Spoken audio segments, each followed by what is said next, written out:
Chapter 1. A Peculiar Morning. It was an ordinary morning, or so it seemed at first, with the crisp chill of early autumn air seeping through the drawn curtains of the quaint London townhouse where Hercule Poirot resided. The faint aroma of coffee, brewed in the kitchen, mingled with the scent of freshly baked bread, which had been brought in from the bakery just down the street. In the small yet meticulously organized dining room, Poirot sat, his back perfectly straight, inspecting a rather peculiar set of circumstances. His breakfast, a simple meal of buttered toast and eggs, lay before him on the table. He had not yet eaten, but his eyes, sharp and observant as always, were focused intently on the piece of toast. Not a single crumb had escaped its neat edges, and yet it had become the subject of Poirot's great concentration. Captain Arthur Hastings had arrived at Poirot's flat that morning to find him in this unusual state of contemplation. As I stepped into the room, the sound of his voice broke the silence. "It is all wrong, Hastings," Poirot declared, his voice soft, but with a firmness that suggested he had made a discovery of great importance. "This toast, you see, it is not what it should be." I glanced down at the toast, still untouched. It was, after all, just a piece of bread with a smear of butter. Nothing too alarming. "I don't understand," I replied, pulling out a chair and sitting down across from him. "What is wrong with it, Poirot?" Poirot leaned forward, his keen eyes narrowing with scrutiny as he examined the toast. "The toast, Hastings, is not burnt. No, that would be too simple. Nor is it cold, though that would have been a far more natural explanation for its being. Interrupted. No, it is precisely what one would expect from a perfect piece of toast. Yet the interruption is there nonetheless. An interruption in time, in intention, in purpose." I blinked, slightly confused. "But it's just toast. Perhaps it's a simple case of someone coming too late for breakfast." Poirot's gaze lifted from the toast, locking onto mine with that familiar intensity. "You do not see, Hastings. This is no ordinary toast. You are mistaken if you think there is nothing more to it." I took a deep breath, nodding. "Very well, if you say so, Poirot." Poirot's lips curved into a small smile, as if pleased by my willingness to engage in his musings. He pushed the toast aside, and with the precision of a surgeon, began rearranging the utensils on the table. "You see, the problem is not with the toast itself, but rather with the fact that it was meant to be eaten at a specific time, by a particular person, and under particular circumstances. And yet, something or someone interfered with this ritual. The toast was interrupted." I raised an eyebrow. "Interfered with it? You mean someone came into the room and— what? Spilled the coffee or knocked it off the plate?" Poirot shook his head, an exasperated sigh escaping his lips. "No, Hastings, you are not grasping the situation. The toast was never meant to be eaten. Not by me, not by anyone. Its very presence here today is the result of a most unusual and deliberate act of interference." A puzzled silence hung in the air as I tried to process Poirot's explanation. He sat back, tapping his fingers thoughtfully on the edge of the table. "Let us consider the facts, Hastings," Poirot continued.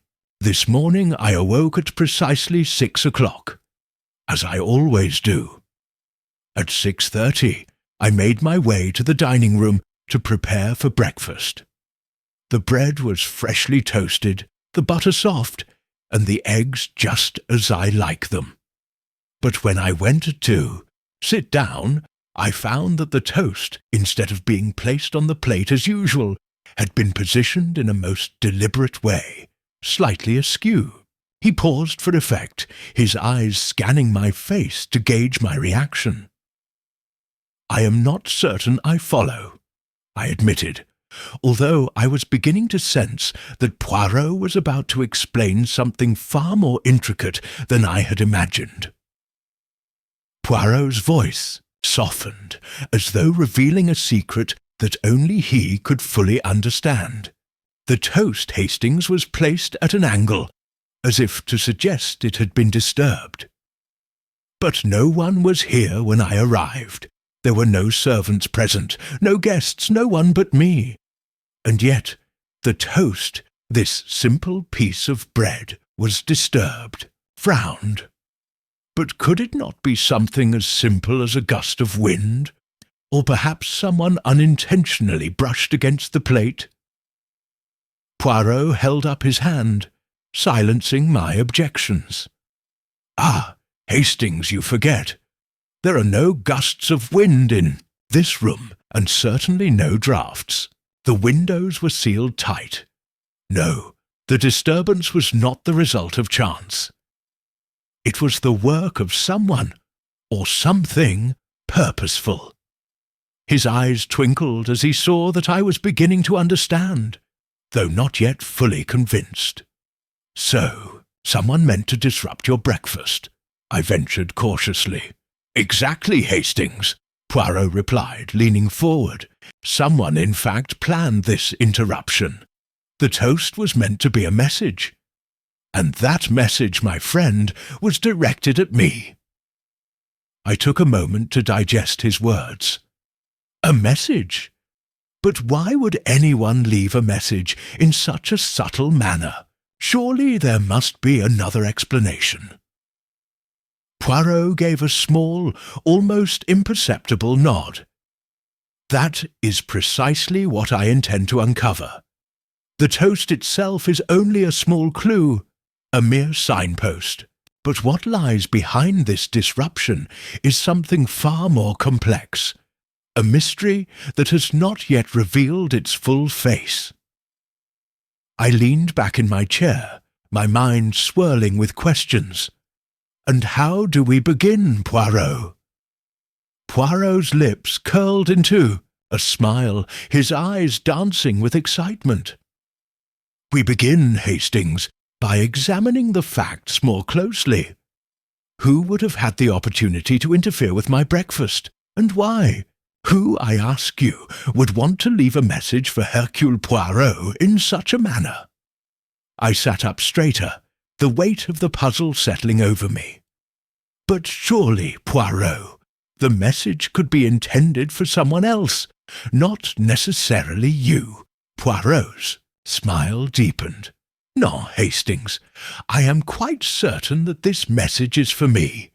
The timing is too precise, the nature of the disturbance too deliberate. And so we must begin by considering those who may wish to involve themselves in my affairs." Raised an eyebrow. "You think someone is trying to involve you in their affairs, Poirot?" Poirot's eyes gleamed with determination.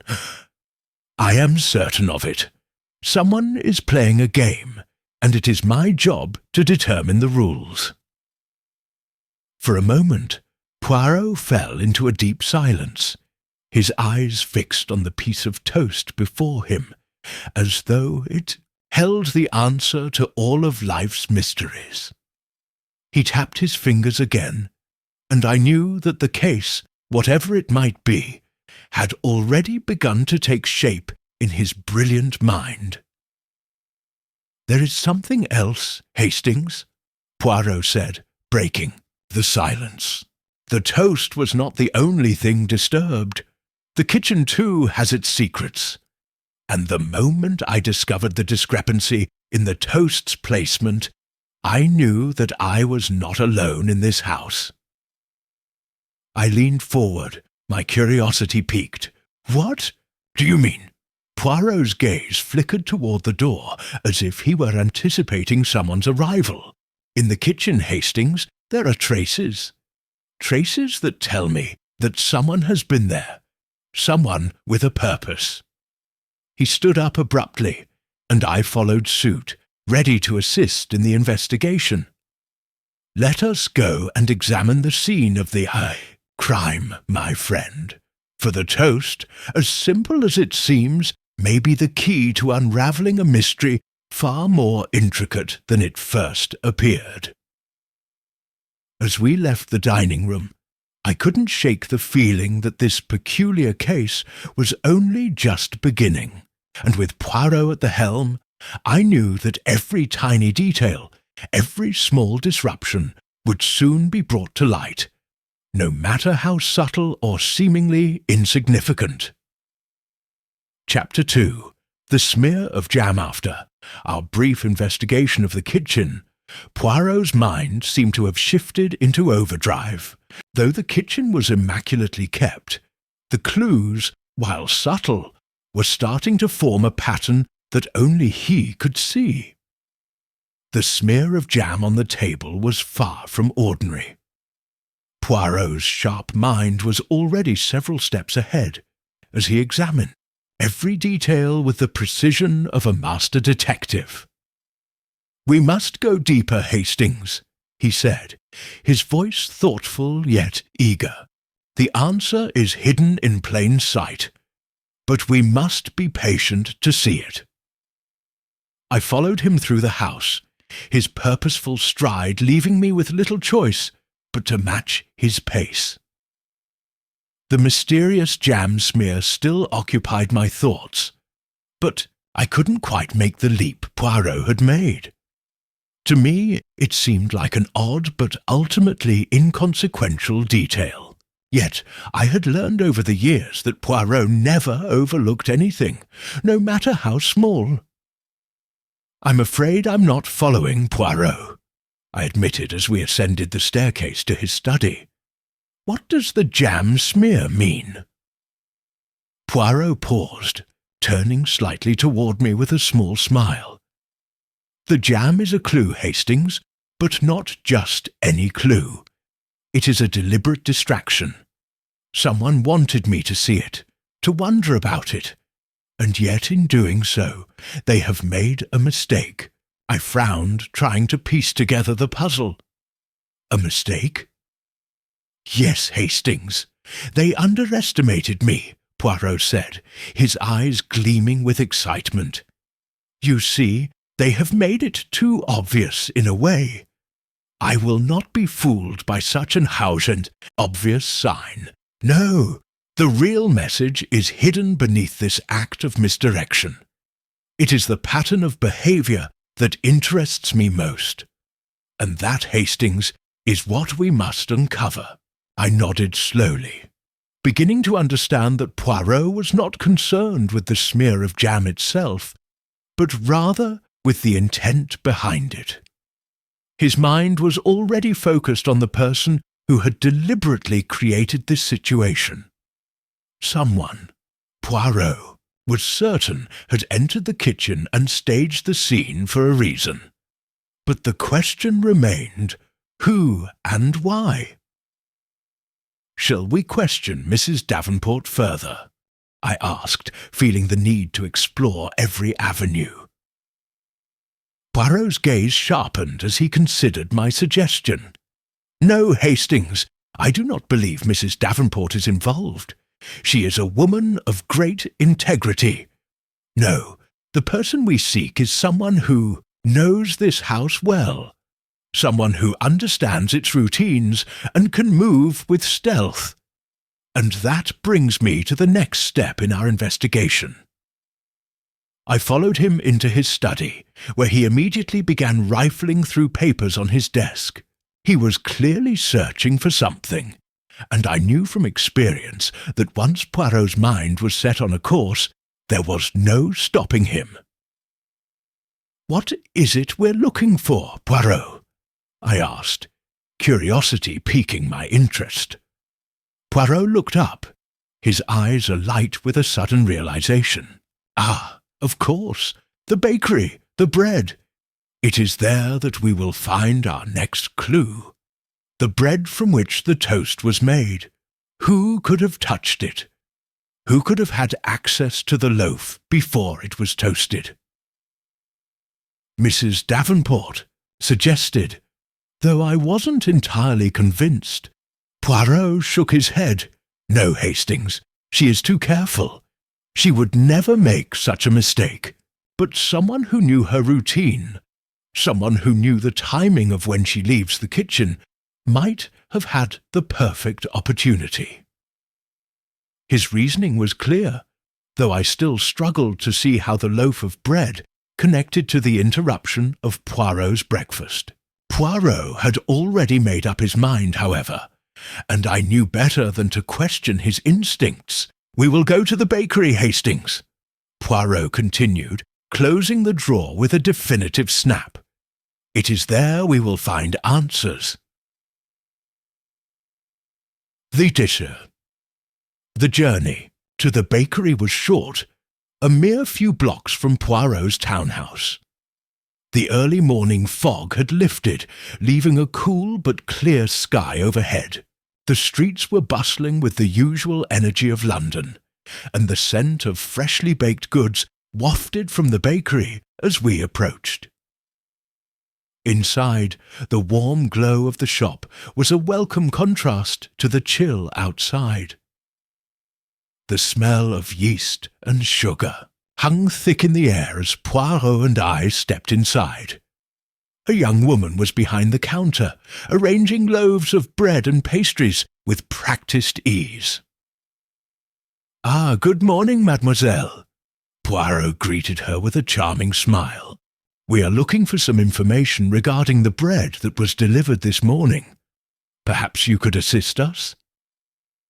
The young woman looked up, startled at first, but her expression softened when she recognized the famous detective standing before her. "Of course, Monsieur Poirot. How may I help you?" "We are interested in the particular loaf that was sent to the townhouse of Hercule Poirot this morning," Poirot continued smoothly. "The bread that was used for the toast. Can you tell me who handled it?" She hesitated for a moment, clearly unsure of what Poirot was asking. "I don't know who exactly handled it. It would have been one of the bakers who prepared it. But I can check our delivery records for you." Poirot nodded graciously. "That would be most helpful." As the young woman disappeared into the back of the bakery, I turned to Poirot, who was already scanning the shop for any other potential clues. He seemed calm on the outside, but I could see the wheels turning in his mind. His brow furrowed slightly, and I knew that the answer he was looking for was just out of reach. After a few moments, the young woman returned with a small ledger in hand. She handed it to Poirot, who flipped through it with practised speed. Chewamp. Fingers paused on a particular entry, and his eyes gleamed with triumph. "Here it is," Poirot said softly. "The bread was delivered by a young man, a baker's apprentice named Thomas Whitaker. He is the one who handled the loaf in question." I looked at Poirot, sensing that he was already putting the pieces together. "And you believe Whitaker is involved in the interruption?" Poirot's gaze remained focused on the ledger, his expression unreadable. "It is possible, Hastings. Thomas Whitaker is known to be somewhat of a restless character. He often spends his free time near the house, watching from the street. It is possible he took advantage of the opportunity to interfere with my breakfast." I nodded slowly, beginning to see where Poirot was going with this. So, Whitaker could have known when Mrs. Davenport was away, and seized the chance to leave. "His mark. Exactly, Hastings," Poirot replied.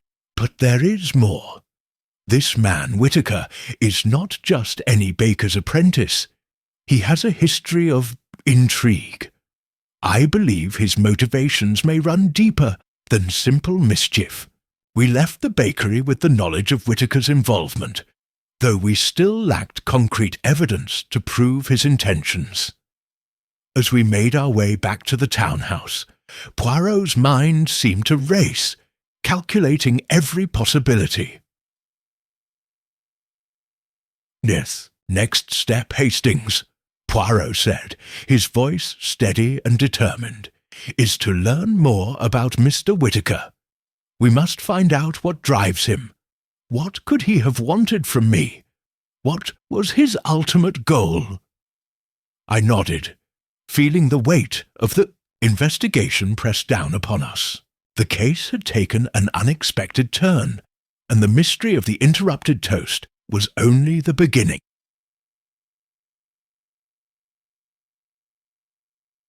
Chapter 3. The Baker's Apprentice.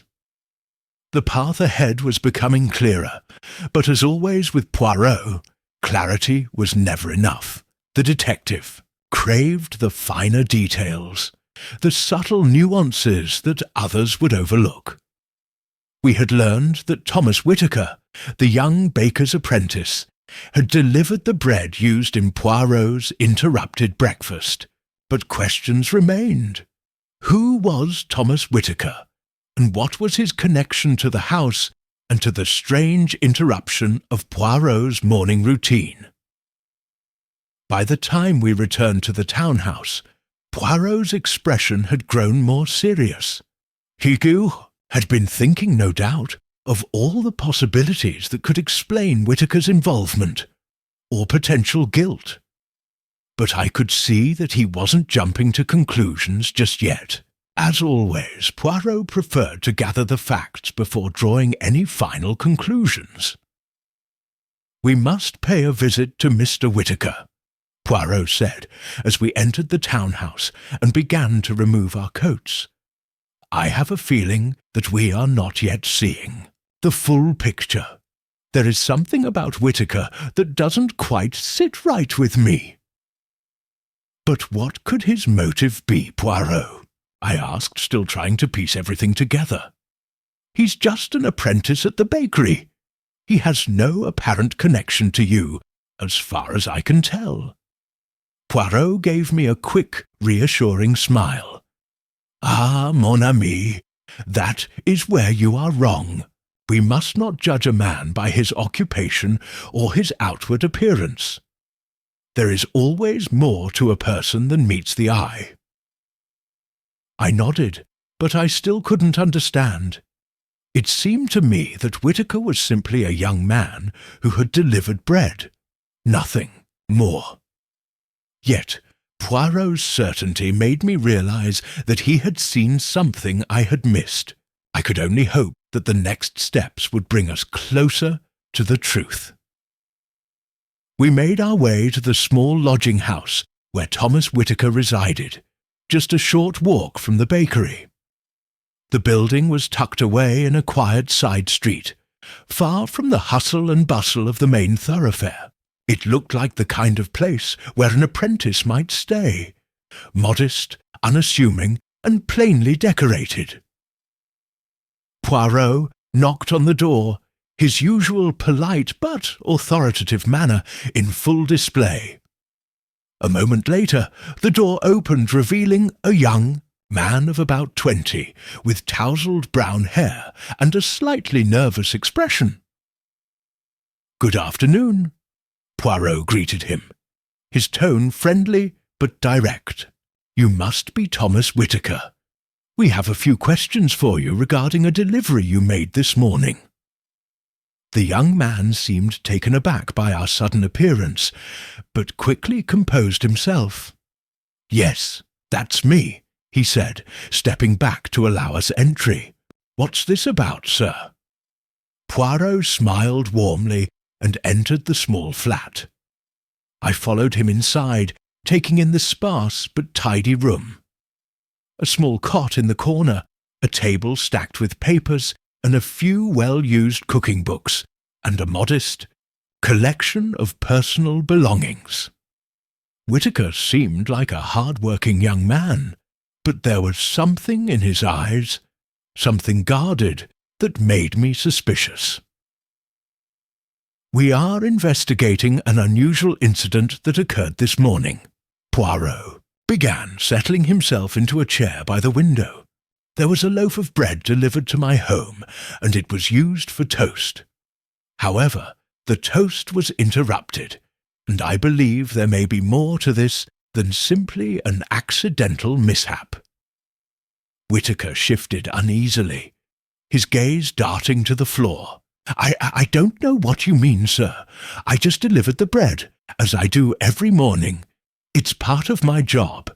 Ah, yes, I know, Poirot said, leaning forward slightly. But you see, young Mr. Whitaker, there is more to it. The bread you delivered this morning, it was part of a rather peculiar situation. Someone tampered with it, and that tampering led to a most unusual disturbance at my breakfast. The toast was interrupted, you see. Whitaker's face paled slightly, and he stepped back, as though trying to distance himself from the conversation. I swear, I didn't do anything wrong. I just dropped the bread off and went about my business. Poirot's eyes remained focused on the young man, his voice calm but insistent. And yet, you were near my home this morning. You had the opportunity to tamper with the bread. You must admit, it is odd that a loaf of bread, freshly delivered, unblemished, would end up being part of such a curious incident. Whitaker swallowed hard, his fingers twitching at his side. I don't know what you're talking about. Sir, I didn't touch the bread once I delivered it. I've been working at the bakery for 2 years, and I've always done my job properly. I'm not involved in any sort of trouble.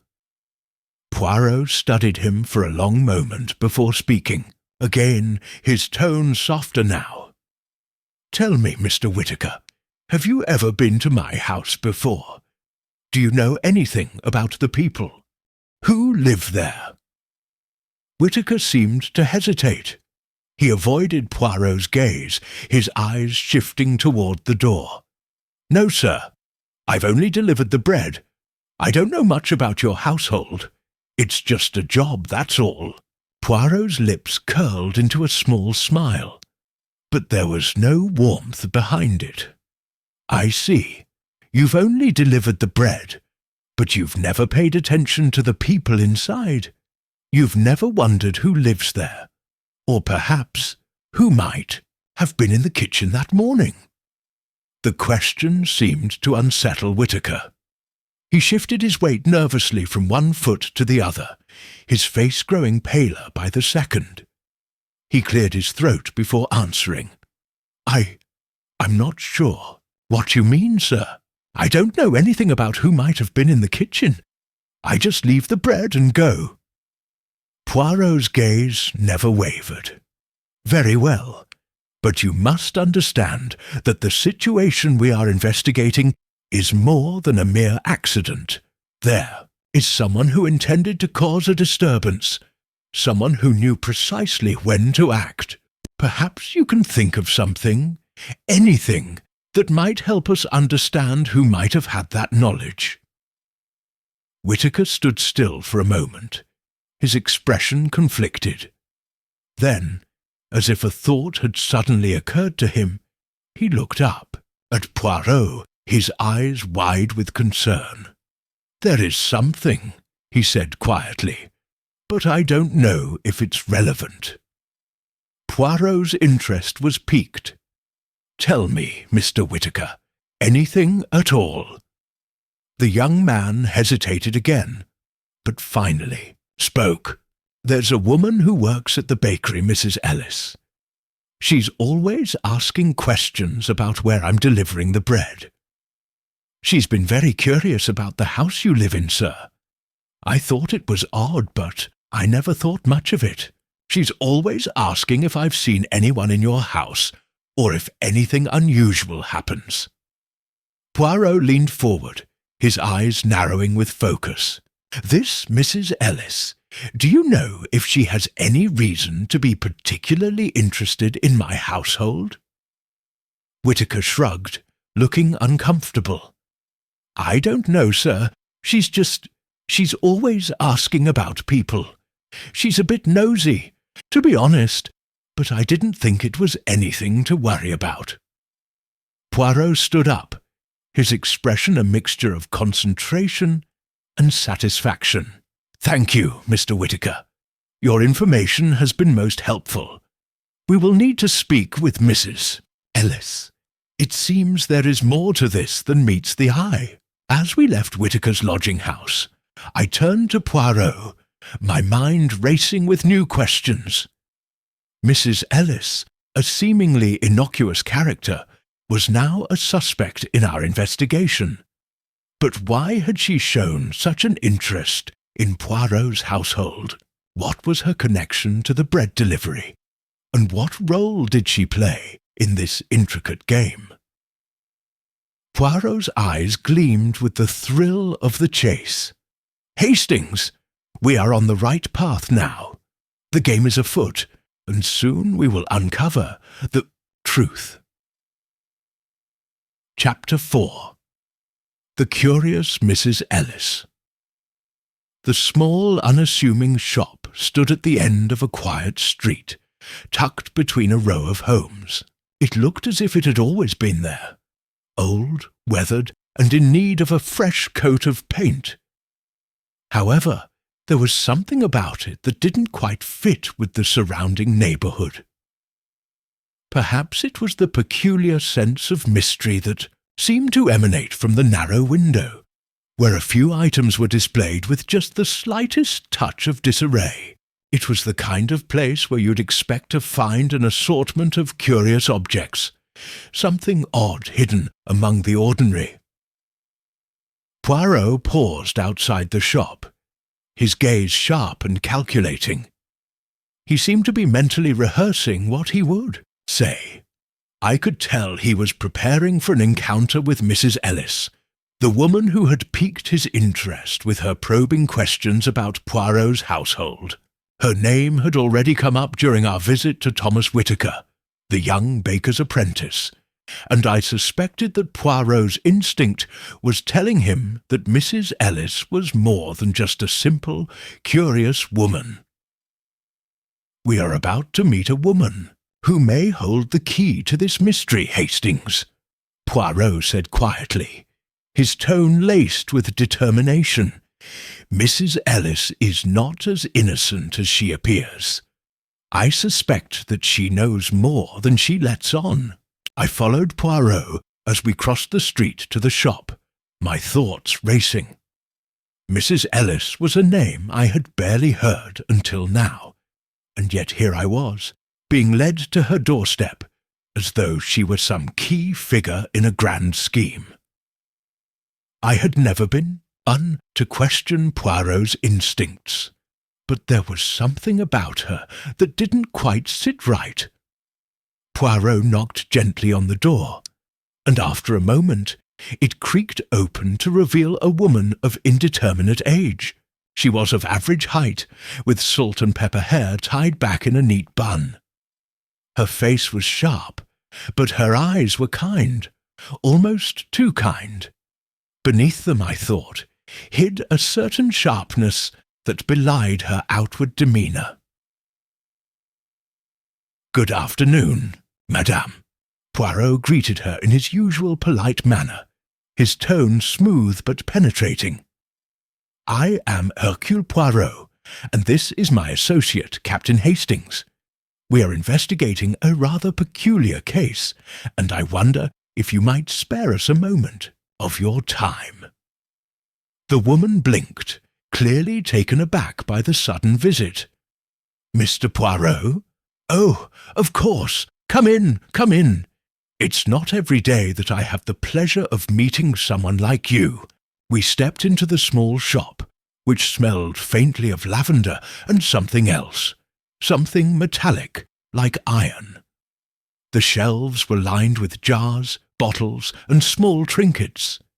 It was not a typical shop by any means. There were no signs of customers, and the place was eerily quiet.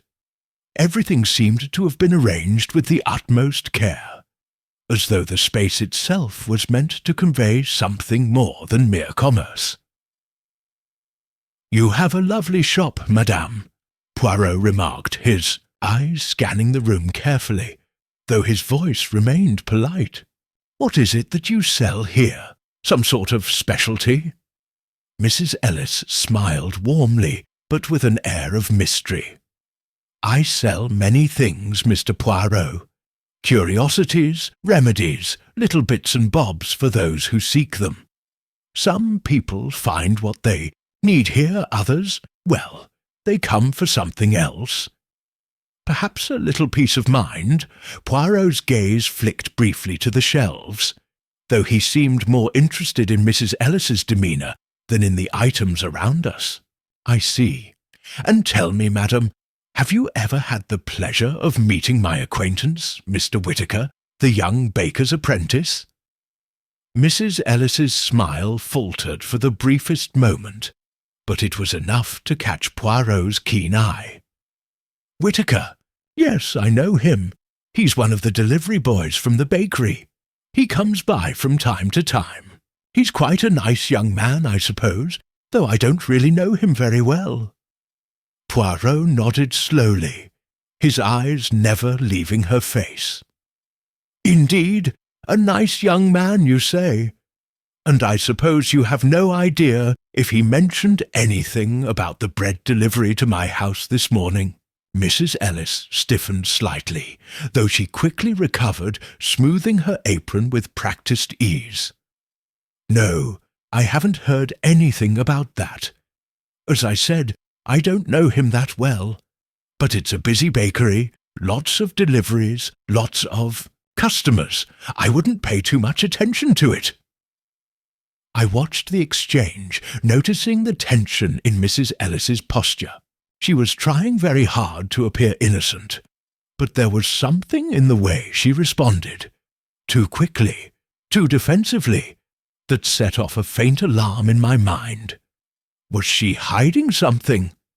Poirot certainly seemed to think so. "You say you don't know him well," Poirot continued, his voice calm but probing. "But you must admit that Mr. Whittaker has asked you questions, has he not? Questions about my household, about the people who live there. He's asked about the bread deliveries, the kitchen, hasn't he?" Mrs. Ellis's eyes flicked to the side, and in that brief moment I could see the wall she had put up. Her smile had returned, but it was now colder, more guarded. "I've spoken with him once or twice. Yes," she said, her voice cool but controlled. "But I hardly think that's any reason to get upset over, Mr. Poirot. I'm simply a shopkeeper, doing my job." Poirot's lips curved into a slight smile, but there was nothing warm about it. "Madame, I do not become upset so easily, but I must admit that I find your interest in my household a little more than casual. You see, I am investigating a curious incident involving an interrupted breakfast. The toast made from the very loaf of bread delivered by Mr. Whittaker, who, as I understand it, is a frequent visitor to your shop. Wouldn't you agree that this situation has a rather strange resemblance to one of your peculiar interests?" The room was still for a moment, and Mrs. Ellis's expression hardened. She glanced at the door, as though contemplating her options. Finally, after what seemed like an eternity, she spoke, her voice low but steady. "I don't know what you're implying, Mr. Poirot," she said, her words dripping with tension. "But I'll say this, everyone has their reasons for asking questions. Perhaps I've been curious, but that doesn't mean I've done anything wrong. People come to me for all sorts of things. You'd be surprised what a little curiosity can uncover." Poirot regarded her for a long moment, his eyes narrowing in thought. Then, without warning, he stood up, his posture precise and deliberate. "I see," he said softly. "I believe you know more than you are letting on, Mrs. Ellis. I also believe that you and Mr. Whittaker are more closely connected than you are willing to admit. But I am a patient man. We will meet again, I am sure, and when we do, I expect you will be more forthcoming." Mrs. Ellis's face flushed with something akin to anger, but she remained silent as we made our exit. As we walked back down the narrow street, I could not help but feel the weight of Poirot's words hanging in the air. "Hastings," Poirot said after a long pause, his voice contemplative. "There is much more at play here than a simple loaf of bread. Mrs. Ellis and Mr. Whittaker are part of something greater, something much more intricate. I believe they are both hiding something, but for now we must proceed carefully." I nodded, though I couldn't help but feel a sense of unease. There was a layer to this case that was still hidden from view, and Poirot's words suggested that we were only scratching the surface. The mystery of the interrupted toast was far from solved. Chapter 5. A twist in the tale. The next morning dawned crisp and clear, with the sunlight casting long shadows across the cobblestones. As I sat at my desk, I watched Poirot through the window, pacing thoughtfully in the garden. His expression, usually so composed, was now one of deep concentration, as though he were unravelling a complex knot in his mind. It was clear to me that the case of the interrupted toast had taken another, unexpected turn. We had learned much from our visit to Mrs. Ellis's shop the previous day. She had been evasive, but not overly so. Her discomfort, her subtle defensiveness, was not lost on Poirot, who seemed to sense there was more to her story than she was willing to share. And then there was the matter of Thomas Whittaker, the baker's apprentice. His relationship with Mrs. Ellis seemed more than coincidental. Could the two of them be involved in something larger than a mere breakfast mishap? Poirot's mind, however, had already moved beyond these questions. He was thinking several steps ahead. It was not the interruptions in the bread deliveries that interested him most, but rather the deeper implications that lay beneath the surface of this seemingly simple event. I had learned by now that with Poirot nothing was ever truly simple. Joined him in the garden, where he had been pacing with a deliberateness that suggested a breakthrough was imminent. His shoes clicked sharply against the flagstones as he turned to face me, his eyes bright with anticipation. "Hastings, I believe we are on the cusp of uncovering the heart of this mystery," Poirot said, his voice sharp and eager. "We have gathered enough information, and it is time to put the puzzle pieces together. The interruption of the toast was no accident. Someone intended for it to happen. But why? And who?" I watched Poirot closely, noting the intensity in his expression. He was about to reveal something significant, I could tell. "The bread, Hastings, is the key to it all," Poirot continued. "The loaf delivered by Whittaker, the loaf that was meant for breakfast, was the object of this entire charade. But not simply because it was bread. No, it is because of what it represents." "What do you mean?" I asked, though I suspected I already knew the direction in which Poirot was heading. Poirot's eyes gleamed with excitement. "It represents normality, my friend. A simple everyday act, taking bread and making toast, would seem entirely unremarkable. But therein lies the brilliance of this plan. Someone has taken something as ordinary as a loaf of bread and used it as a tool, a vehicle to carry out their true purpose. I frowned. But what purpose could that possibly be? Poirot smiled. That, mon ami, is what we must uncover. Let us go and speak with Mrs. Ellis once more. There is something she has not told us. Something crucial. As we made our way back to the shop where Mrs. Ellis resided, I couldn't shake the feeling that we were being watched. Perhaps it was my imagination, but the hairs on the back of my neck stood on end. Poirot, of course, was unperturbed. He walked with his usual calm assurance, his every step measured and deliberate. Upon arriving at the shop, Poirot knocked sharply on the door, which opened almost immediately. Mrs. Ellis greeted us with her usual warm, but now somewhat forced smile. "Mr. Poirot, Captain Hastings, what a surprise!" she said, her tone polite but wary. "I was not expecting you again so soon. What can I do for you?" Poirot did not mince words.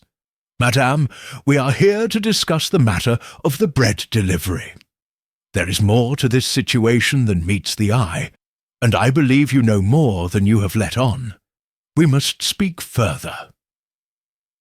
Mrs. Ellis's eyes flicked nervously, but she stood aside to allow us entry. Her eyes were darting about the room, as though seeking an escape route, but Poirot was too sharp for that. He had already read her body language, and was preparing to get to the heart of the matter. Once inside, Poirot took a seat without waiting for an invitation. His gaze swept across the room with practised ease, noting every detail: the slightly ajar window, the glint of something hidden beneath a stack of old newspapers, and the faint scent of something that could have been herbs or incense. "Madame Ellis," Poirot began, his voice calm but insistent, "I must ask you again, what do you know about the loaf of bread delivered to my house? Was it meant for someone else? Who ordered it?" The woman's face tightened, but she did not immediately respond. Instead, she busied herself with rearranging a few items on the counter, her fingers trembling slightly. "I've told you all I know, Mr. Poirot," she said, her voice defensive.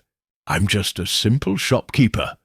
The bread was delivered to your house by the apprentice, and that's all there is to it. If you're looking for something else, I'm afraid you've come to the wrong place." Poirot did not relent. "Do not believe you, madam. You see, I have been doing some thinking. The bread, it was not just a loaf. It was a symbol, a message, and it was meant for someone. Someone who intended to interrupt my breakfast. But why? What was the true purpose of this bread?" Mrs. Ellis stiffened, and for the first time I saw a flicker of fear in her eyes. "I don't know what you're talking about," she muttered, her voice shaking slightly. "I'm not involved in anything. I'm just a shopkeeper." Poirot was not fooled by her feigned innocence. "No, madam, you are involved, you and Mr. Whittaker both. I believe that you, Mrs. Ellis, have been orchestrating something far more complicated than a mere loaf of bread. Perhaps it was you who intended to cause the disturbance at my home. Perhaps you had a reason to ensure that my breakfast was interrupted." Her lips tightened, and she lowered her gaze to the floor. Poirot's sharp eyes followed her every movement. "I see," he said softly, almost as though he were speaking to himself. "It is not the bread that was important, but the delivery. Someone wanted to send a message, and Whittaker was merely a pawn in their game." Mrs. Ellis looked up, her face pale. "I don't know anything about it," she whispered, her voice barely audible. "I swear." Poirot studied her for a long moment before responding. "Ah, but you do, Madame Ellis. You know exactly what is happening, and soon you will tell me everything." There was a long silence before Mrs. Ellis finally spoke again. "It wasn't supposed to go this far. It was just meant to be a small disruption, a harmless prank, but then things got out of control. I didn't mean for anyone to be hurt, but—" Poirot's eyes gleamed with understanding. "Who else is involved, madame? Tell me, and this can all end." Her lips trembled as she finally spoke the name that Poirot had suspected all along. "It was Mrs. Crawford. She paid me to help. She wanted to make sure you were distracted, Mr. Poirot. She thought it would throw you off the scent of her real plans. The name hit me like a bolt of lightning.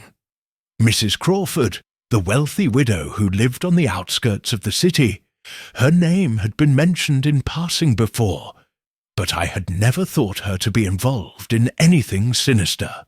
Now it seemed she was at the heart of it all." Poirot's smile was thin and triumphant. "Thank you, madam. Now we have the truth. It is as I suspected." Mrs. Ellis slumped into a chair, her face drawn and pale. Poirot and I exchanged a knowing glance. The case of the interrupted toast was far more intricate than we had imagined, and we were now on the verge of uncovering the full extent of the plot. Chapter 6. A Web of Deceit. The revelation that Mrs. Crawford was behind the plot to disrupt Poirot's breakfast had hit us with the force of an unexpected storm. Mrs. Ellis, the seemingly innocuous shopkeeper, had confessed her role in the scheme, but it was clear to both Poirot and me that there was far more to the story. Mrs. Crawford's involvement was the missing piece we had been searching for. But why would a woman of her social standing go to such lengths to interfere with Poirot's breakfast? What was she hiding? And what was the true purpose behind the interruption of the toast? Poirot had not allowed the discovery to distract him from his mission. As always, his focus remained sharp, and his next steps were already in motion. He had a few questions that needed answers, and for that we would need to pay a visit to Mrs. Crawford's residence, a grand estate located just outside the city. The journey to Mrs. Crawford's home was a quiet one. The sun hung low in the sky, casting long shadows over the rolling countryside. The landscape was serene, a stark contrast to the turmoil that had been brewing in the city. As we approached the estate, I couldn't help but be impressed by the grandeur of the place. The sprawling grounds were meticulously maintained, the marble statues lining the paths, a testament to the wealth and taste of the woman who lived there. Yet, despite its beauty, there was something cold about the house. It felt as though it were hiding secrets beneath its polished exterior. Poirot seemed unperturbed by the imposing appearance of the estate. He adjusted his tie, his expression calm as always. As we were escorted through the grandiose hallways, I couldn't help but feel a sense of foreboding. Mrs. Crawford had invited us for tea, but I suspected that what lay ahead was anything but a cordial conversation. We were ushered into a sitting room, where Mrs. Crawford sat waiting for us. Her presence was commanding, yet not unkind. She was a woman of striking beauty, with dark, sharp features that spoke of intelligence and power. Her posture was poised, and the way she held herself suggested that she was accustomed to being in control of every situation. "Mr. Poirot, Captain Hastings," she greeted us with a smile. her voice smooth and inviting. "How lovely to see you both. I hope your journey was not too exhausting." Poirot bowed slightly. "Madam Crawford, the pleasure is mine. I must admit, your invitation took me by surprise. I do not often receive such warm welcomes from those I investigate." Her smile widened, though I could sense a certain tension beneath it. "Ah, Mr. Poirot, I do hope you don't think me rude. I have heard much about you and your excellent skills in solving mysteries. I thought it would be nice to finally meet you in person, especially given our recent connection." Poirot's gaze never wavered from her face, though there was something in his eyes that suggested he was already probing her mind, reading between the lines of her words. "Indeed, madame, we have a connection. A most peculiar one, I must say. You see, I am investigating a rather unusual incident, one that involves a loaf of bread and a rather interrupted breakfast. It seems that someone has been using your name to stir up trouble, and I wonder if you might enlighten me about your involvement." Mrs. Crawford's eyes narrowed ever so slightly, but she maintained her composure. "I must admit, I do not fully understand what you mean, Mr. Poirot. A loaf of bread, you say? An interrupted breakfast? I am afraid you have lost me." Poirot did not let her off the hook so easily.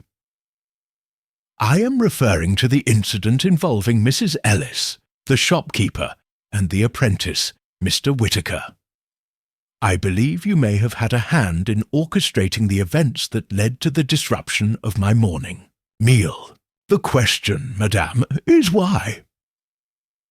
The tension in the room thickened, and for a moment Mrs. Crawford said nothing.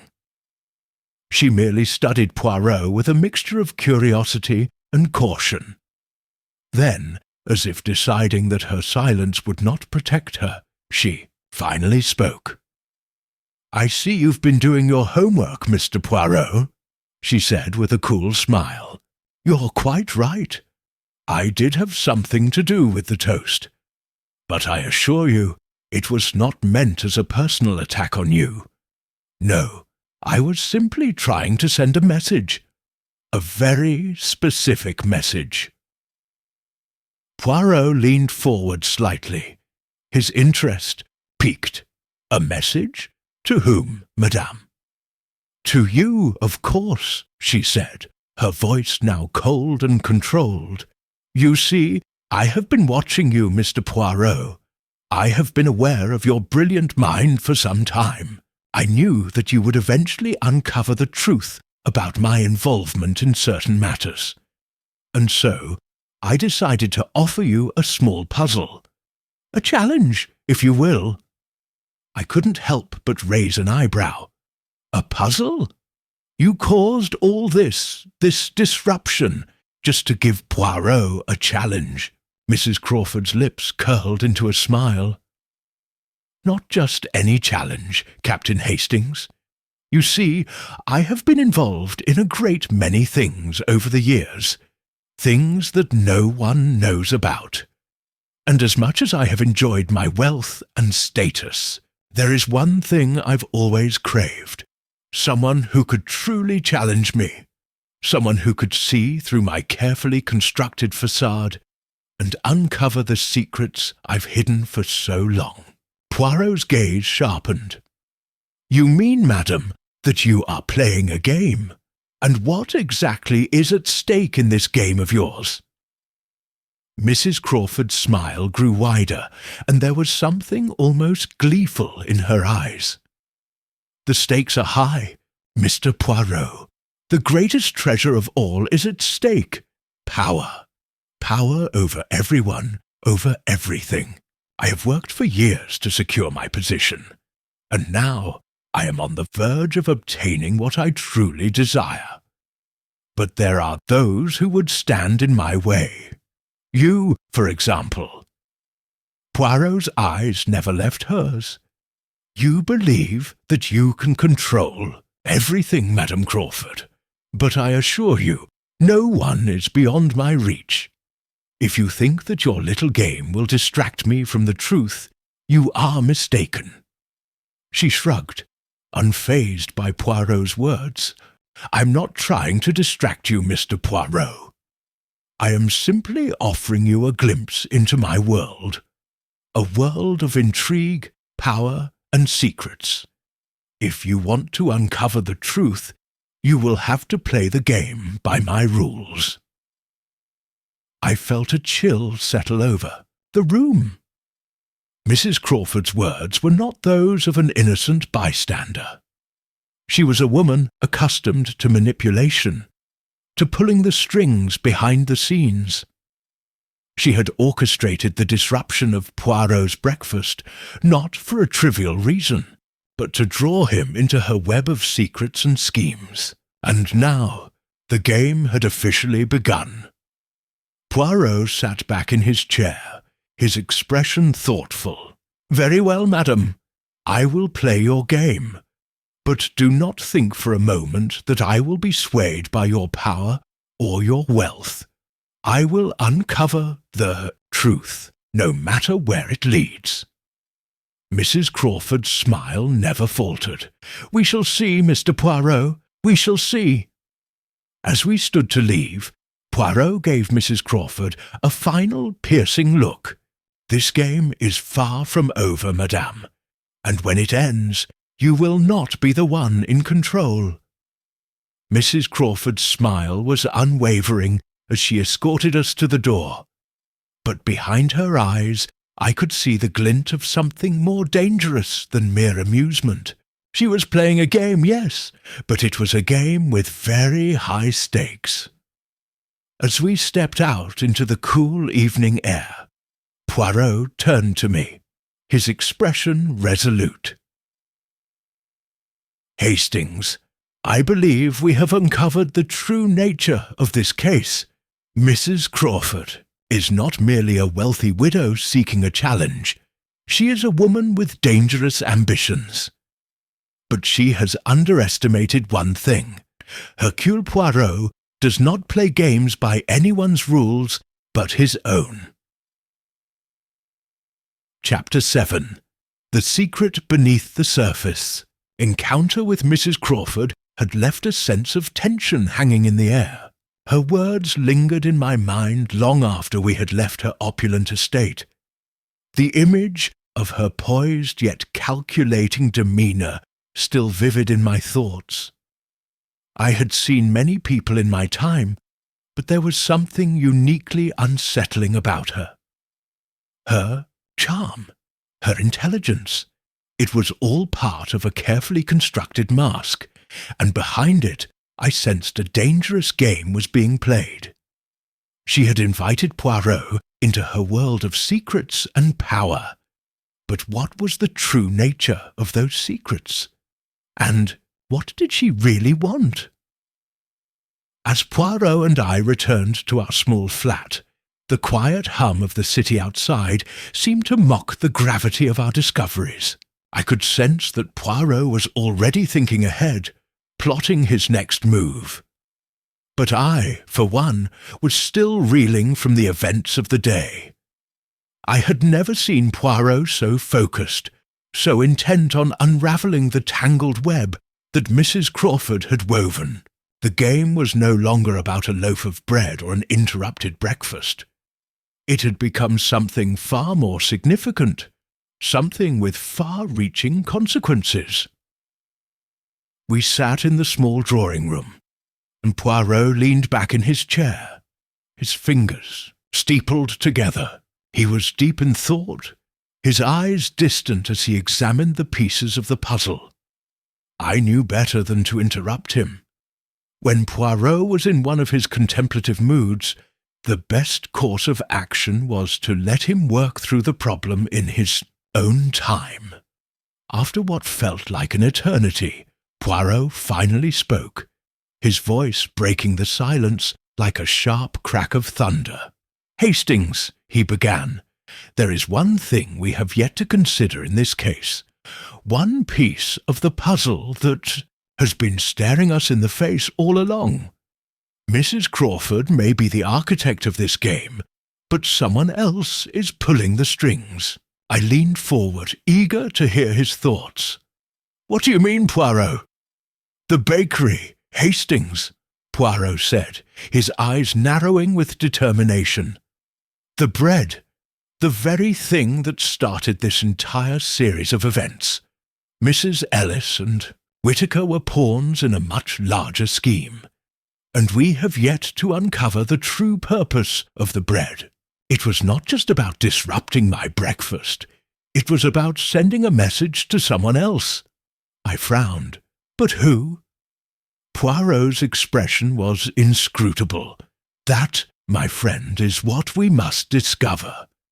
And I believe the answer lies in the origins of that bread, the bakery itself." I could hardly contain my excitement.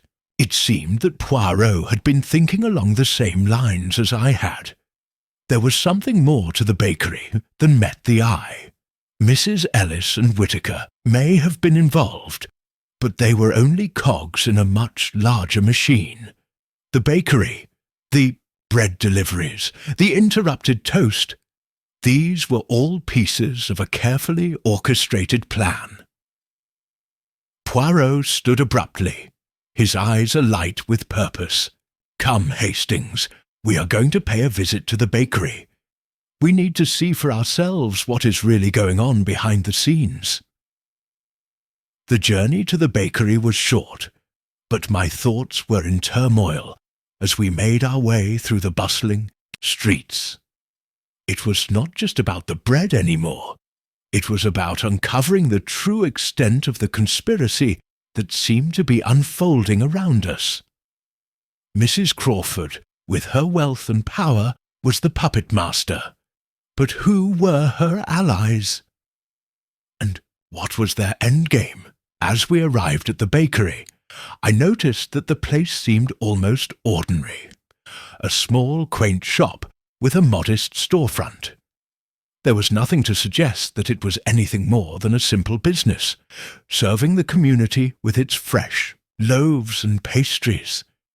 And yet, something about it didn't sit right with me.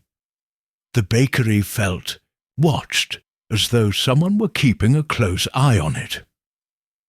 Poirot stepped forward with his usual confidence, his gaze scanning the storefront with meticulous attention to detail. He pushed open the door, and the warm scent of freshly baked bread hit us immediately. A man behind the counter looked up, his face breaking into a wide grin. "Ah, Monsieur Poirot, Captain Hastings!" The baker greeted us with an overly familiar tone. What a pleasant surprise! "What can I do for you today?" Poirot's gaze never wavered from the man. "We are here to ask a few questions, monsieur. About the bread deliveries, to be precise. I am sure you are familiar with the recent disruptions that have been occurring, yes?" The baker's grin faltered, and I could see a flicker of unease in his eyes. "I'm afraid I don't know what you mean," he said, his voice a little too smooth, a little too practiced. "We just bake the bread here, Monsieur Poirot. No disruptions, just good, honest baking." Poirot's gaze hardened. "You lie, monsieur. I know that you have been involved in more than simple baking. There is something much larger at play here, and you are part of it. We are not here to cause trouble, but we will not leave until we have the truth." The baker's eyes darted nervously to the back of the shop, and for the briefest moment I thought I saw a shadow move behind the counter. Poirot noticed it too, his sharp eyes catching every detail. "Ah, but I do believe we are not alone, Hastings," Poirot said softly, his voice tinged with amusement. "Allow me to have a closer look."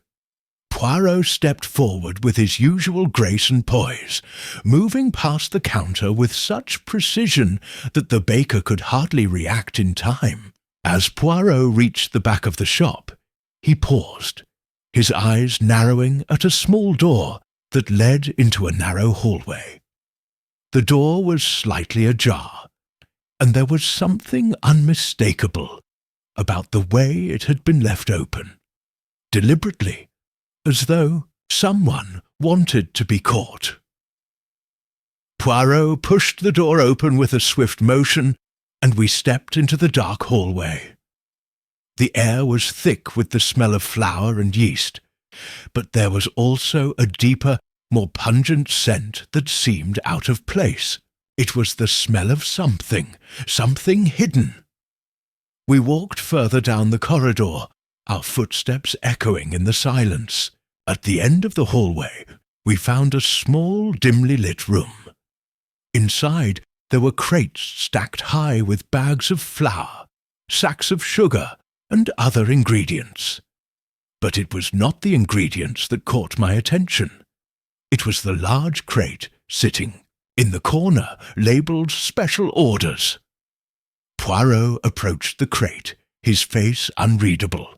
"This is what we have been searching for, Hastings," he said quietly. "The true nature of the game has revealed itself."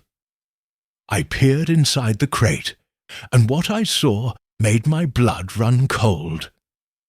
There, buried beneath layers of flour sacks, were dozens of small, intricately carved wooden boxes.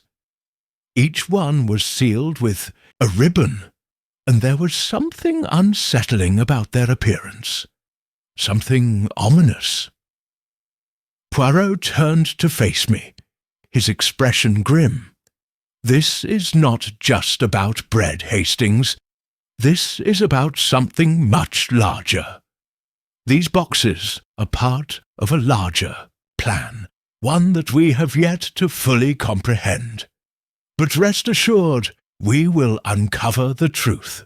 As we stood in the dim light of the bakery's hidden room, I knew that the case of the interrupted toast had become something far more dangerous, and we were only just beginning to scratch the surface. Chapter 8. The Hidden Truth as we exited the back room of the bakery. The weight of what we had uncovered pressed heavily on my shoulders. The boxes hidden beneath the flour sacks were clearly not mere packaging for bread, and their presence signalled that something far more sinister was at play. Poirot had been quiet for the duration of our walk back to the flat, his mind, no doubt, racing through the implications of what we had just discovered. I, too, could not shake the feeling that we were on the cusp of something much larger, a conspiracy hidden beneath layers of deceit. The afternoon sunlight had long since begun to wane as we returned to our modest flat, where Poirot wasted no time in getting to work. He paced the room, his mind already unravelling the tangled web of secrets and schemes. I sat in a chair, observing him as he muttered softly to himself in French, piecing together what we had learned. For Poirot, the rhythm of thought was a fluid thing, an intricate dance of deduction that only he could perform. "Ah, Hastings," Poirot suddenly said, his voice breaking through the silence. "It is clear now. The bakery, the boxes, Mrs. Crawford, they are all part of something far more intricate. But what is the end game? What is it they are after?" I leaned forward, eager for more insight. "Do you think Mrs. Crawford is involved in the bakery scheme, Poirot? Is she behind these mysterious boxes?" Poirot stopped pacing and turned to face me. "Mrs. Crawford, my friend, is the key. She may not be directly involved in the bread business, but she is certainly connected to the individuals behind it. The boxes we found in the bakery were not ordinary goods. They were carefully concealed, hidden away, perhaps for a reason. I nodded slowly, trying to absorb his words. So, it's not about bread at all, is it? The bakery was just a front? Poirot gave a small, enigmatic smile. Exactly, Hastings. The bread is the distraction. The real purpose of the bakery was to facilitate the movement of these boxes. But why the secrecy? Why the need to hide such objects? That, my friend, is the question we must answer. I frowned, still struggling to understand. What do you think is inside those boxes? Poirot's eyes gleamed with intensity. We must find out, Hastings. We cannot assume anything until we see the contents for ourselves. I suspect, however, that the contents of these boxes will lead us directly to the heart of this mystery. The next day, Poirot wasted no time in organizing our investigation. He had already contacted a trusted associate of his, a discreet man named Georges, who was adept at extracting information without raising suspicion. Georges would assist us in locating the individuals responsible for the distribution of the boxes. In the meantime, Poirot and I made plans to return to the bakery and search for further clues. As we approached the bakery once more, the atmosphere felt different. The bustling streets outside seemed more muted, as if the very air around us had become thick with tension. We entered the bakery through the front door, greeted once again by the pleasant scent of freshly baked goods. The baker was behind the counter, but his smile was noticeably absent this time. "Ah, Monsieur Poirot," he said, his voice tight with barely concealed anxiety. "What brings you here again so soon?" Poirot's gaze was sharp, his expression unreadable. "We have come for answers, monsieur. We are not here to cause trouble, but we must understand what is going on behind the scenes. The boxes we found yesterday, what is their true purpose?" The baker's hands trembled slightly as he wiped them on his apron. He opened his mouth to respond, but Poirot's gaze silenced him before a word could be spoken. "You know something, monsieur," Poirot said, his voice low and measured, "and I assure you, we will uncover the truth, whether you choose to speak or not." I noticed the flicker of fear in the baker's eyes as he glanced towards the back of the shop, clearly considering his options. It was clear that he was not acting alone. There was someone, perhaps several people, working behind the scenes, pulling the strings and orchestrating this elaborate scheme. But who? Before the baker could respond, the bell above the door jingled as a figure entered. It was a woman, tall and elegant, with dark eyes that gleamed with intelligence. She was dressed in a simple black coat, but there was an air of authority about her. She stepped up to the counter, her gaze flicking from the baker to Poirot and me. "Is something amiss, Monsieur Poirot?" she asked, her voice smooth and calm. "I hope my bakery has not caused you any inconvenience." Poirot studied the woman carefully, his expression betraying none of his thoughts. "Ah, madam, we are in search of answers? I do not believe we have met. You are?" "I am Isabelle Dubois," she said, offering a polite smile. "I am a close associate of Mrs. Crawford. I handle certain business matters for her, including overseeing the bakery's operations." Poirot's eyes narrowed. "Ah, so you are the one responsible for the distribution of these mysterious boxes?" Isabel's smile faltered for just a moment, and I could see the briefest flicker of surprise in her eyes. But she quickly regained her composure. "Monsieur Poirot, you are quite thorough. I do not know what you mean by mysterious boxes. I assure you, We simply sell our bread to the good people of the town. There is nothing strange or hidden about our business." Poirot did not flinch at her words. "Madame Dubois, I think you underestimate me. I have seen enough to know that your bakery is involved in something far more dangerous than mere bread. Now, I suggest you answer my questions honestly, for the sake of your own safety." Isabel's gaze flicked to the baker, who was now standing silently behind the counter. She seemed to consider her options for a moment, before speaking in a low, almost inaudible voice. "The boxes are not for bread, Monsieur Poirot," she said quietly. "They contain something far more valuable, but I cannot reveal any more. Not yet."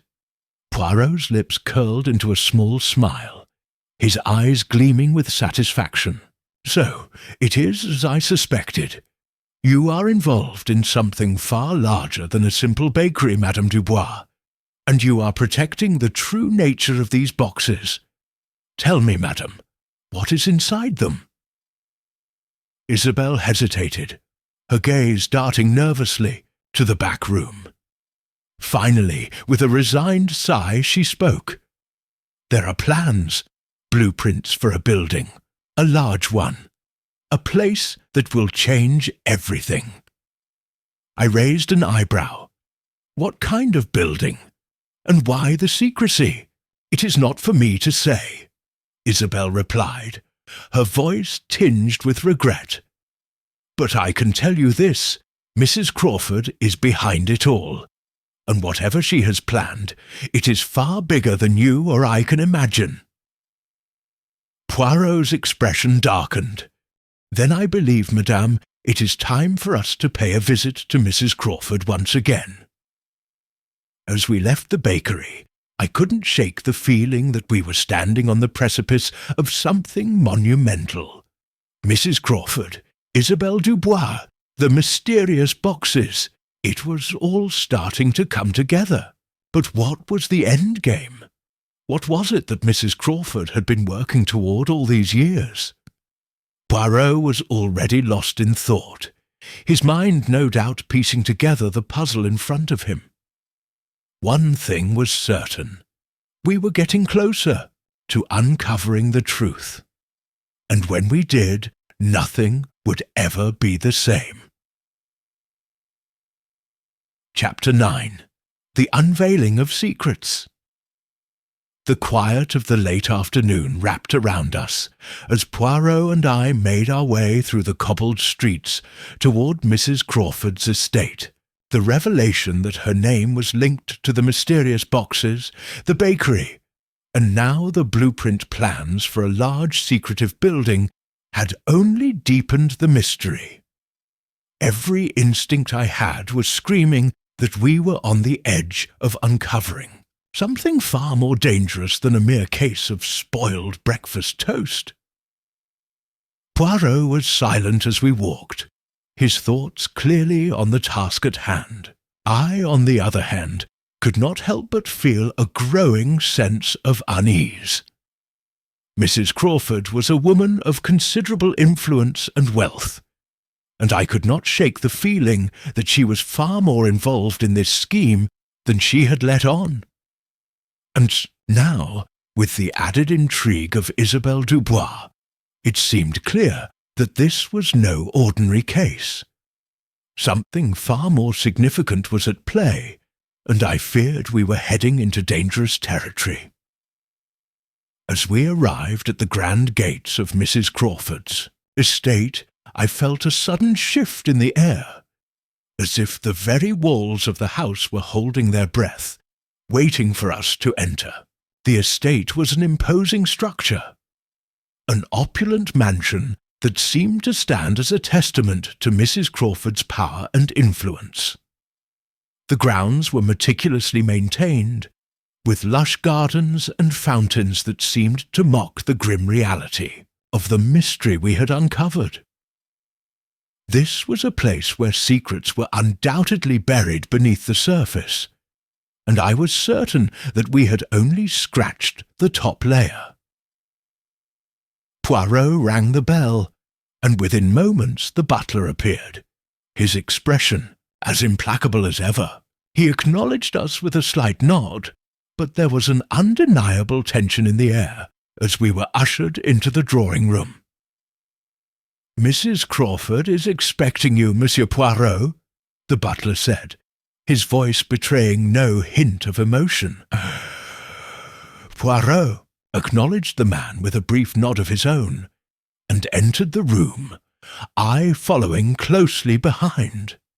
The drawing-room was as lavish as I remembered, with plush velvet chairs, intricate tapestries hanging on the walls, and a massive fireplace that dominated the far side of the room. Mrs. Crawford was seated by the fire, a glass of sherry in her hand, her gaze distant and contemplative. She looked up as we entered, her expression carefully composed, though I could detect a hint of wariness in her eyes. "Ah, Monsieur Poirot, Captain Hastings," she greeted us smoothly, her voice warm but with an edge to it. "I trust you've come to join me for tea, or perhaps you have news for me." Poirot wasted no time with pleasantries. "Madame, we have come to speak with you about the bakery, the boxes hidden behind your counters, the secretive deliveries. You have a great many questions to answer." A shadow flickered across Mrs. Crawford's face, but she quickly masked it with a polite smile. "The bakery?" she asked, her tone betraying a slight trace of confusion. "I do not know what you mean, Monsieur Poirot. I have no connection to the bakery other than being a patron, I assure you." Poirot's gaze never wavered. "Ah, but that is where you are wrong, madam. We have discovered that the bakery is part of a larger operation, a secret enterprise that involves the distribution of mysterious boxes. These boxes, we believe, are crucial to understanding the true nature of the plot that you have been orchestrating." Mrs. Crawford's hand tightened around her glass, but she quickly regained her composure. "Monsieur Poirot, you are mistaken. I have no idea what you are referring to. You have been misled. I suggest you take your suspicions elsewhere." Poirot stepped closer, his voice steady but forceful. "I think you underestimate me, madam. We know about the blueprint plans, the designs for a building, a large one. We know that the bakery is merely a front, a way for you and your associates to move these boxes undetected.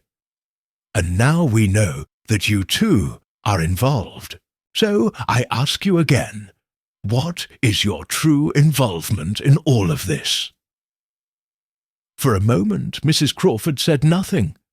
The silence in the room was suffocating, as if time itself had come to a halt. Then slowly she set her glass down on the table with a soft clink. Her eyes met Poirot's, and for the first time I saw a flicker of something that could only be described as fear. But it was quickly masked by her usual cold, calculated expression.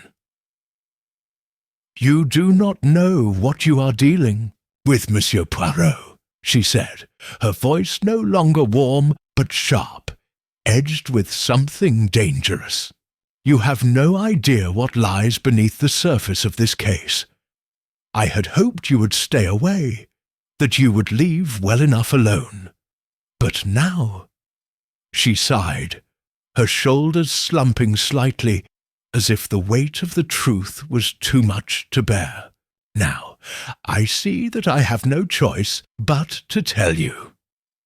I felt a shiver run down my spine as Mrs. Crawford rose from her chair and walked to the window, her gaze fixed on the sprawling gardens outside. "It was never meant to be like this," she murmured, more to herself than to us. "We were only trying to protect it." Poirot's voice was soft but insistent. "Protect what, madame? What are you hiding?" Mrs. Crawford turned back toward us, her expression hardening. "It is a building, a structure, an estate. We were going to use the plans to build something that would change the very nature of society. It was meant to be a safe haven for those who needed it most, a place for them to escape, to hide.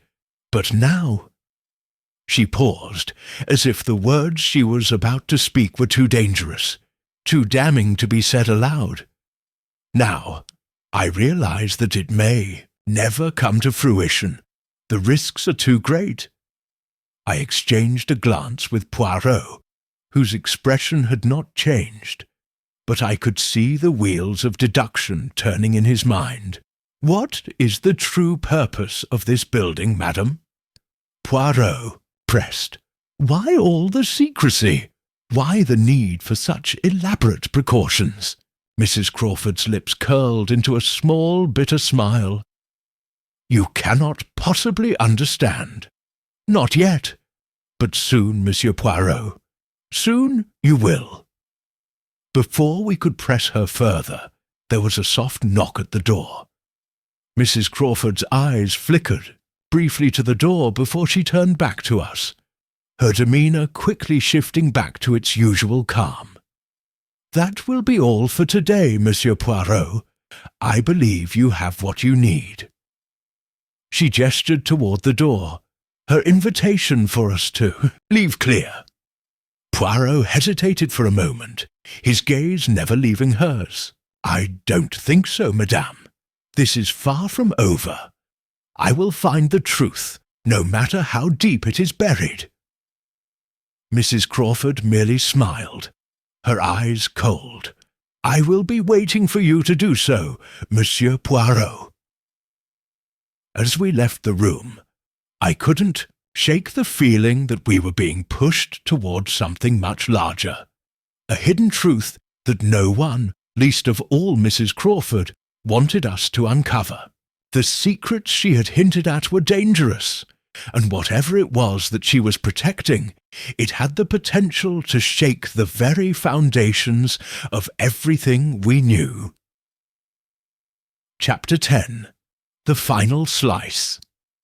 The tension in the room was palpable. As we left Mrs. Crawford's estate, Poirot's face was unreadable, but I could see the familiar intensity in his eyes. The case was coming to a head. All the pieces were finally beginning to fit together. Each piece, however, raised more questions than it answered, and the truth that Mrs. Crawford had so carefully guarded remained just out of reach, like a shadow hiding behind a veil.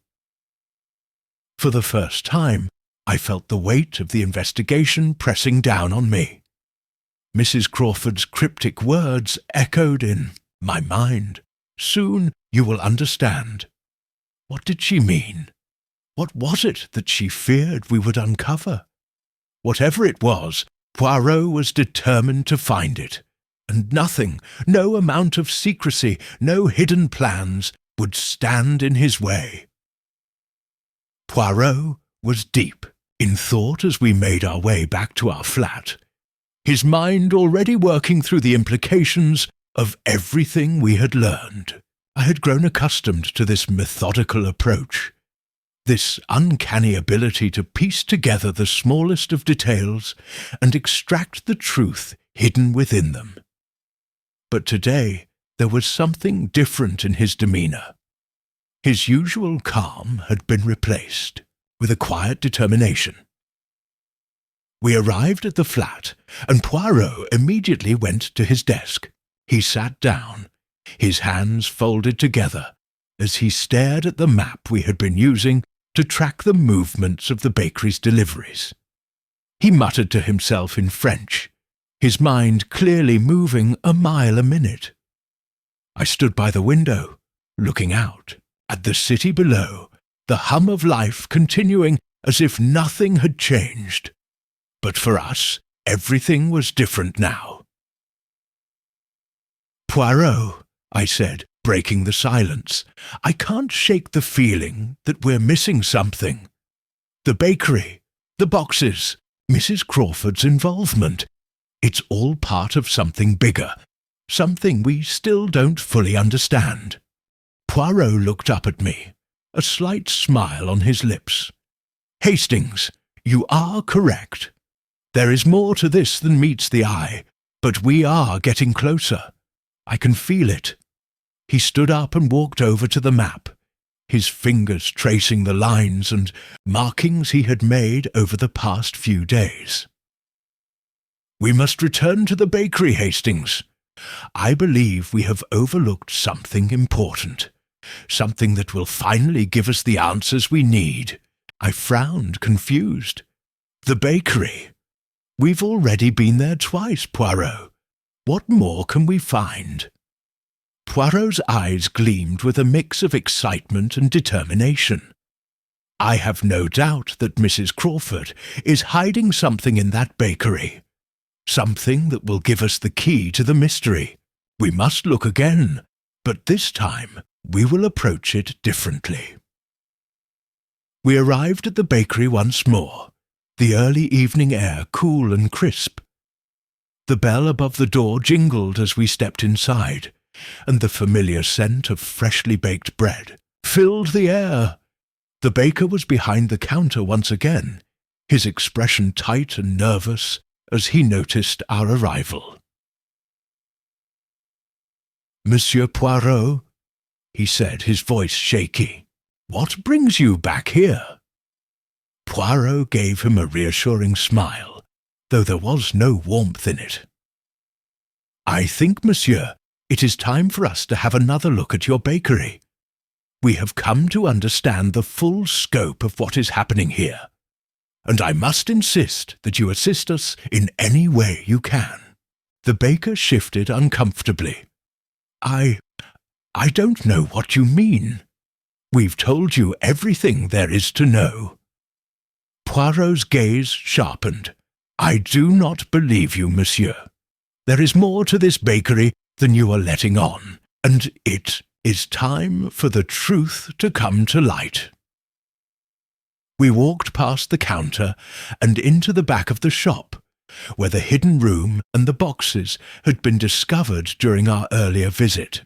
The baker hesitated, but Poirot moved swiftly, his eyes scanning the room for anything that might have been overlooked.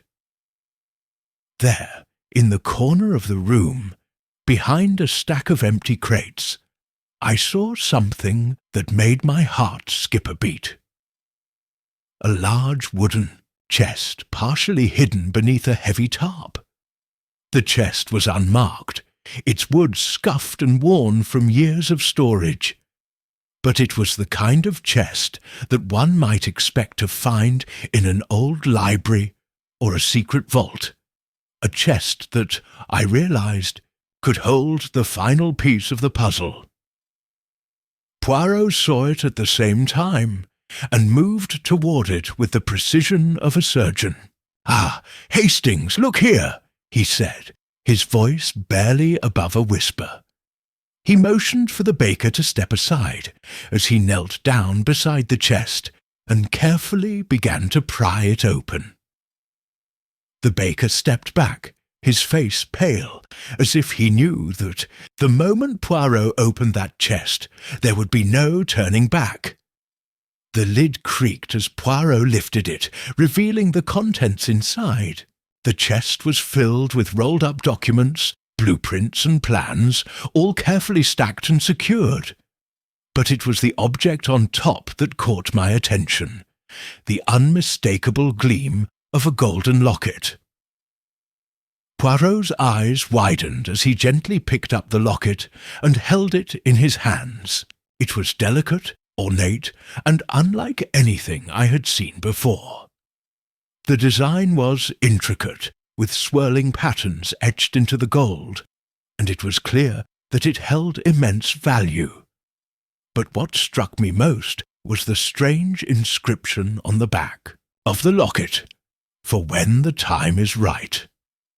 Poirot turned the locket over in his hands, his face a mixture of fascination and disbelief.